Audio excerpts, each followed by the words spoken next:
जय श्री महाकाल। ब्रह्मा विष्णु महेश तीनों हमारे अंदर हैं। ब्रह्मा विष्णु महेश, इन तीनों में क्या समानता है? ब्रह्मा जी ने सृष्टि की संरचना की तथा विष्णु जी ने माया की, और शिव पालनहार तथा संगारक दोनों ही हैं। ब्रह्मा जी ने सृष्टि की संरचना की तथा सरस्वती जी उनकी अर्धांगिनी हैं, पर ज्ञान तथा सृष्टिकर्ता का अहंकार नहीं किया, या ये कहें कि वे उससे कभी जुड़े ही नहीं, अर्थात जुड़े रहने के बाद भी वे उससे अलग हैं। उसी प्रकार विष्णु जी की अर्धांगिनी है लक्ष्मी जी, पर माया से जुड़कर कभी अपने अस्तित्व को नहीं खोया। अब बात करें शिव जी की, तो शिव जी पारिवारिक होने के साथ साथ बैरागी भी हैं तथा जुड़े रहने के बाद भी वे अपनी तपस्या में विलीन रहते हैं। तीनों त्रिदेव को अगर हम देखें तो हम पाएंगे कि मनुष्य की दृष्टि से वे अलग अलग हैं, पर सैद्धांतिक स्तर पर अर्थ एक है, आसक्ति के साथ अनासक्ति। आइए अब बात करते हैं मनुष्य की, हमारी और आपकी। क्या आपने कभी सोचा है कि हमारे अंदर भी त्रिदेव है? कैसे? हम भी ब्रह्मा जी की तरह अपनी सृष्टि बनाते हैं, घर, पैसा, परिवार, बच्चे आदि।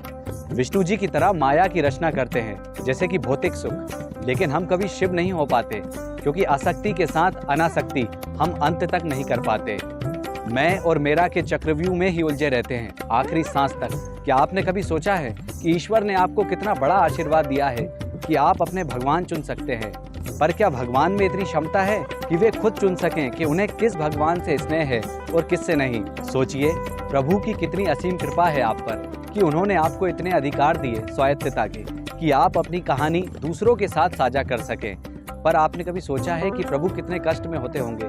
जिस प्रकार हम अपने बच्चों के दुख और सुख की अनुभूति करते हैं, उस प्रकार ईश्वर भी हमारे दुख और सुख की अनुभूति करते हैं। वे हमें ऊपर से नहीं देखते, बल्कि वे हमें हमारे अंदर से देखते हैं। इस पूरे अध्याय का यही तात्पर्य है कि हमारे अंदर भी त्रिदेव है। बस कुछ समय के लिए हम मनुष्य जीवन जी रहे हैं, कुछ सीखने के लिए। जैसे ऋषि मुनि देवता गणों को आशीर्वाद या श्राप दिया जाता था और कहा जाता था कि वे कुछ समय मृत्युलोक में जाकर व्यतीत करें और या तो वहां पर ज्ञान का अर्जन करें या ज्ञान साझा करें। उसी प्रकार हम भी ऋषि मुनि और देवतागण ही हैं, बस हम पहचानने में जन्म के जन्म लगा देते हैं। और जब तक हम अपने अस्तित्व को नहीं पहचानते, ये चक्र लगातार चलता रहता है।